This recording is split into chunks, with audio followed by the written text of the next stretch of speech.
What's up, everybody? It is the same day. I don't know if you noticed, I'm wearing the same shirt as in the last part, but I'm gonna be carving some of this. I'm just gonna be working on it a little bit, so we're gonna see what's gonna happen. I'm not exactly sure how I'm gonna make it look, but we'll just see how it goes, and then maybe we'll make it look good. Maybe we won't. I'm probably really bad at this, so we'll see what happens. If you haven't already, make sure to check out the first part of this video. Now back to the video. I think I'm gonna start by just cutting this turd out. It's kind of not looking like it's supposed to be there, so for those of you who's wondering what I'm using to cut this, it's just an X-Acto knife.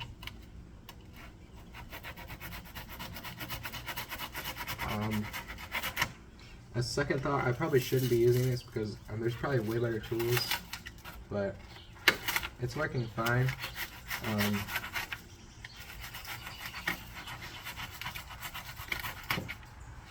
It's a lot better than cutting with like a saw because I'm not leaving little shreds. I'm leaving like chunks like this.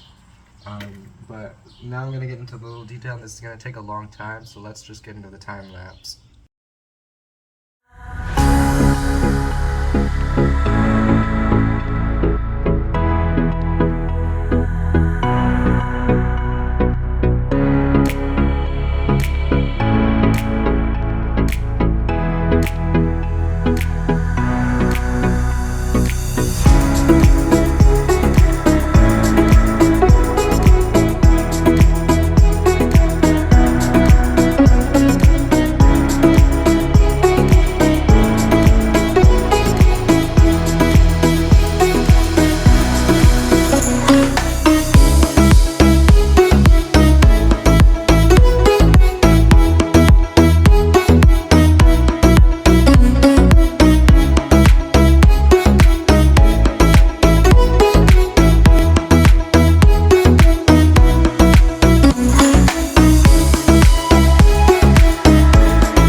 There we go, everyone. I got this carved yesterday, and then I just got this carved today. I made sure to carve out like a platform. I want the creatures to be able to go right up over there. Alright, so now that I got that all carved out, I'm going to go ahead and put my gloves on. And I'm going to take this caulk. It's black caulk. It's 100% silicone, so the animals don't hurt themselves on it. You know, because I don't want them to lick and die, like I said in the last video. I'm just going to take it, and I got my gloves on because I'm going to be spreading it. So I'm going to spread it onto there, right on the back.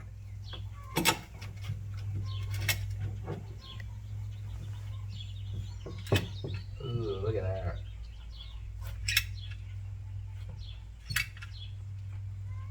Alright. I got a nice glob on there. Absolutely beautiful. It's a glob and a half right there. And I'm just going to take this cocoa fiber. I'm going to spread with one hand. I think that this is going to be my spreading hand. And I just want to thoroughly cover the whole thing. I definitely think this is going to look great. Alright, so once you got your nice thick layer of it, and you can feel free to do it one part at a time. Take your cocoa fiber, just throw it on there.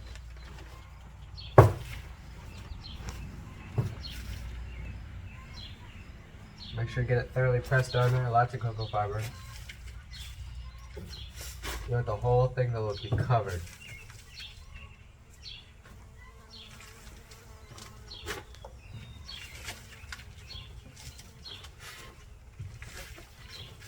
Look at that, that looks so good.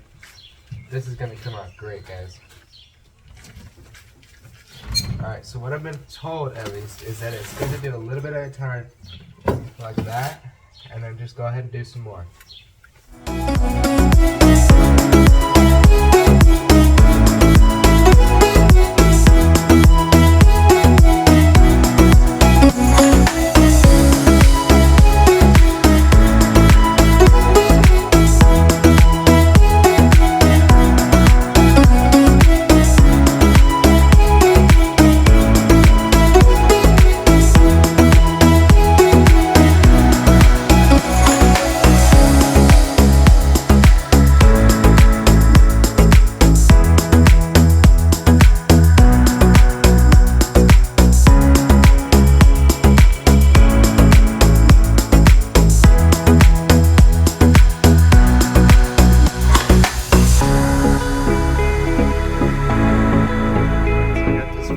down. And I think that looks pretty good, especially when you compare it to that. It's really going to blend in and look quite natural when there's all the greenery and when there's plants hanging down out of this. So now I'm going to go ahead and get that one, this. And then I might start on this in the video. We'll see.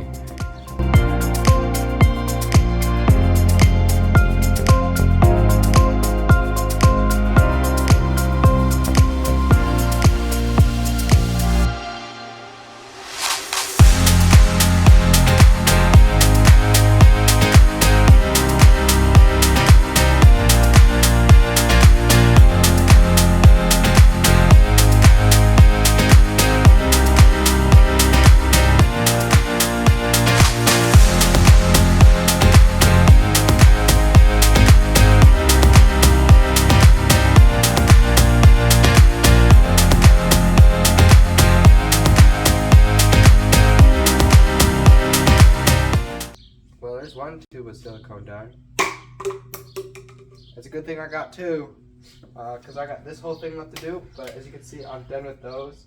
I'm going to clean them up a little bit, but I think that they look way better than just regular silicone, and it works really good to hold the sticks in, and it'll be a great thing for this creature, or these creatures, to climb on. That's right, I'm not going to tell you what it is until I'm all the way done and I get them. So that will be the third and final video, will be me getting these creatures and putting them in their new home. Or creature, it could be just one. So yeah, I'm going to go ahead and silicone this one with the next tube of silicone, and then I should be done and let it dry for quite a while.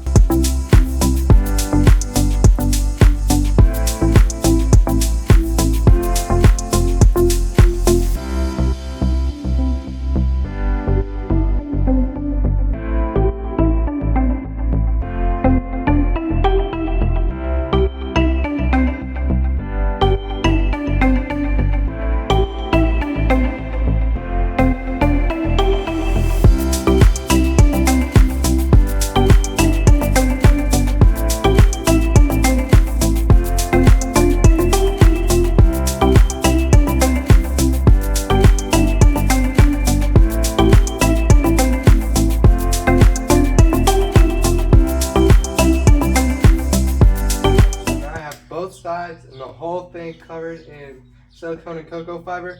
So now I just have to wait to let the whole thing dry. Next, we're going to be putting this actually in my room where it's going to go, and we're going to start doing the substrate. The substrate's not super complicated, there's just 3 layers, and I'll get to those layers once we move this big thing. So now it's time to add the substrate. So the first layer is going to be these rocks, and that's actually going to be the drainage layer. So that's just going to go right on the bottom, and then we're going to put a screen on top of that. So I'm going to put the rocks in now.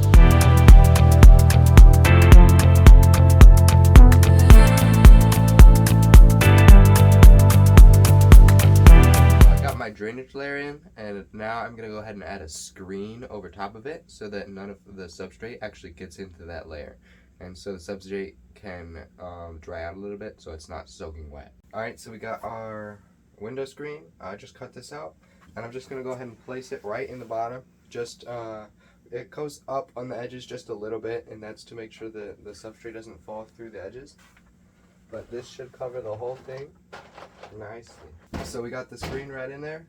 That should help very nicely to keep the substrate out of the bottom. So our soil substrate is going to be based off of 4 main things: sand, coconut fiber, and organic potting mix. But we're going to be adding a couple other things in there just to make it just right for the animals. So first I'm going to go ahead and add a big tub of cocoa fiber. And there's actually some sphagnum moss that's been sitting in that too.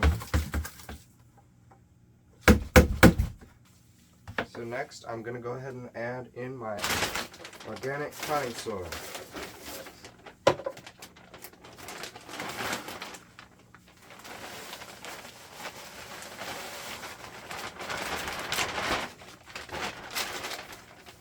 There we go. I'm going to mix that in.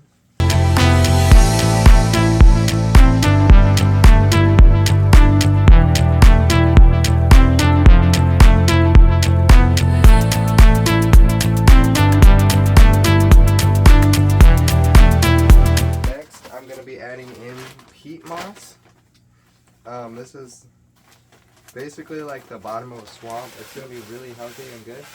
And there's also some fir bark mixed in with that. The main purpose of peat moss is for the plants. It's actually really healthy for them. Alright, now let's add in some sand.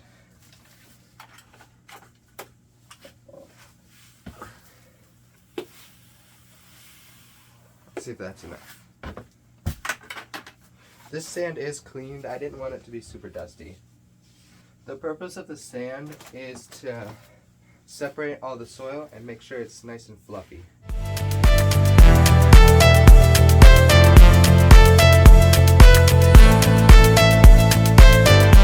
I'm going to be adding some activated carbon. This stuff is specifically for the little insects that are going to be in it. I believe they like to lay their eggs on it. You can add lots of things in place of activated carbon, like charcoal. And there's lots of different ways to get your activated carbon.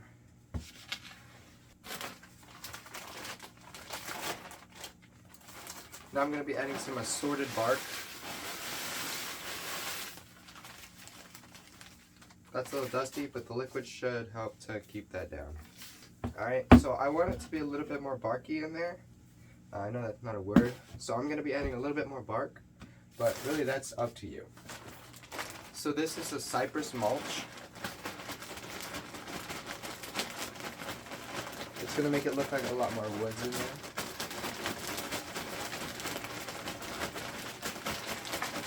I'm going to be adding a nice layer of that, and I'm also going to be adding another layer of fir bark.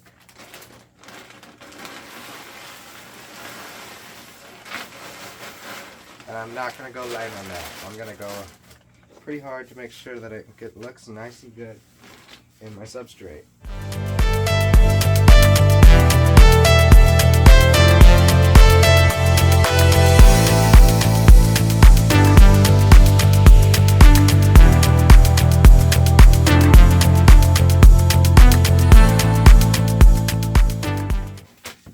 There we go. That looks pretty good to me, so I'm going to say that this is my completed substrate. Now I'm going to go ahead and put it all over in the tank.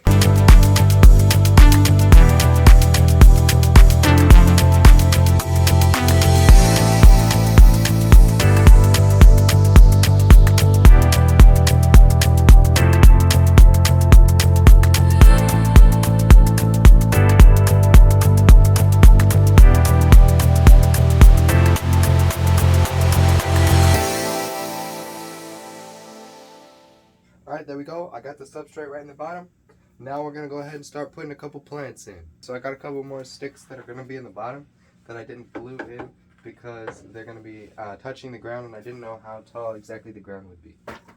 So I'll put these in now. I got those 3 sticks in, and now I'm going to go ahead and start planting a couple plants. So I got these to put in now, and then I will get the plants that are going to go up in those top 2 corners soon.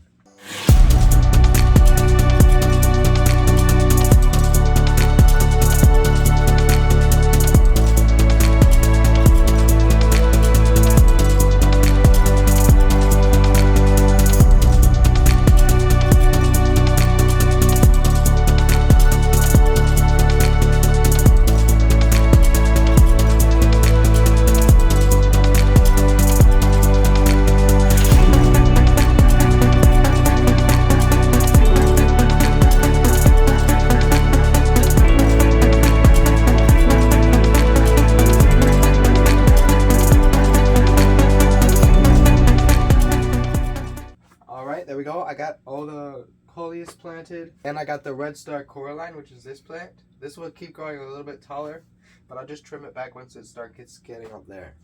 I'm gonna have 2 pothos plants in each of these corners, unless I find a different plant that vines good that I like, but I think I will use pothos.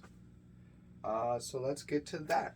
So I was about to plant some watering Jew, and I just remembered I forgot to drill drainage holes in both of my pots.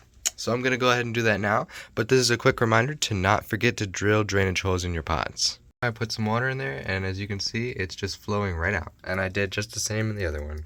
So I've started getting this corner potted up. As you can see, it's gonna grow these wandering Jews in vines that kind of droop down. And I've got this orchid right here. These should tangle around these. This is an air plant, so it collects its water from the air and droplets that go on its roots. So it does not need soil. And I got the soil right in the pot right there. So yeah, and it just camouflages right in. And these should hopefully vine downwards. And in this one, I'm gonna have some pothos, and that's gonna vine all over that and up that. Hopefully, I'll get it weaving around all over the place. I just took a clipping from one of our larger plants and I'm soaking it in water so it will grow roots at one of the buds. So yeah, here's the first little pothos plant I'm gonna grow. So that's all I got for you guys today. As you can see, we got a bunch of the plants in. I still need to add that plant, and I did add this orchid right here. It's gonna get misted about every single day now. And I also added the wandering Jew right in that top pot. So here's what it's like right now. In the next video, you're going to see me get the misting system set up. That's going to be all up in the top where nobody can see it, and it's just going to mist right down on there. It's going to help to keep the humidity up, and that's going to be the next big step for this tank. You should also see me start to get some isopods and things for the ground, so it actually becomes a really bioactive vivarium. So the poop of whatever animal I might be getting, which you get to know in the next video. So yeah, thanks for watching everybody. Make sure to like and subscribe. I will see you next time. Bye everyone.